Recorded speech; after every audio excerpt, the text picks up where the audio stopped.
December the 28th, 2025. It's now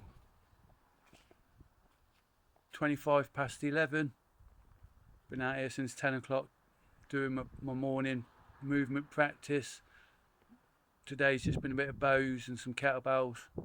For the first time in a long while, I've actually been jerking a 24 kilo on both arms. So I've just picked up the phone just to document that yesterday I went out with a cycle group, off-road cycle group. We banged out like 35 kilometers. And at one point, one of the guys were talking about getting ready for his racing season and all this lot, and how they're struggling to do their zone 2 workouts because they find it so boring, because they're doing them on a static trainer inside the garage, and they're putting on Netflix or some other sort of media just to pass the time. And I told them, I said to them what David Goggins says about do your workouts without no music, because then there's nowhere to run, nowhere to escape from your own thoughts and from the pain.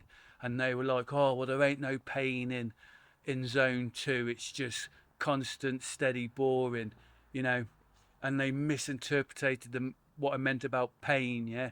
If you find it boring, if you're trying to distract yourself, you're finding pain.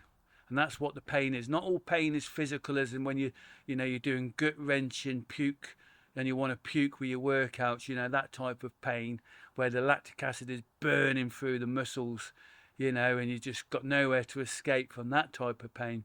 No, we're talking about the pain of boredom, not being able to handle the quietness and the deafening sound of your own voice in your head. That's the pain I'm talking about. That's the pain I was talking about there and then. And they just looked at me as if I had two heads. And that's the difference, you see, of me teaching human performance for 27 years now and dedicating my life to studying the work from other people who have been before me and putting it into practice myself.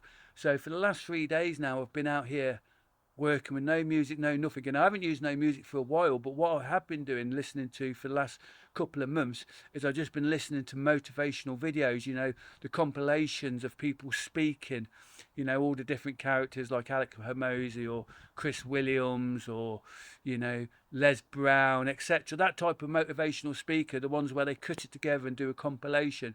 Well, they're the things that I've been listening to for a long while now, because nobody phones me up. Nobody's on my back saying, come on, you can do this, you can do that.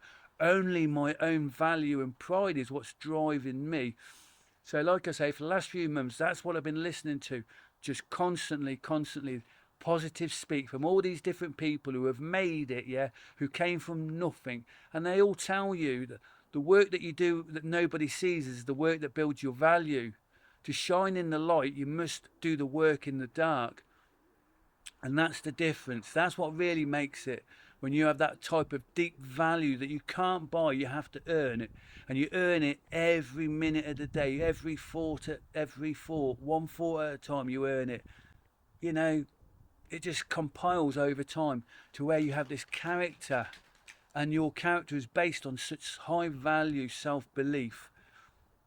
Well, I want to get back to it. I just wanted to document that thought, as I'm going to start documenting more and more of what's going on. Just talking head, speaking it to camera, just getting it out, yeah?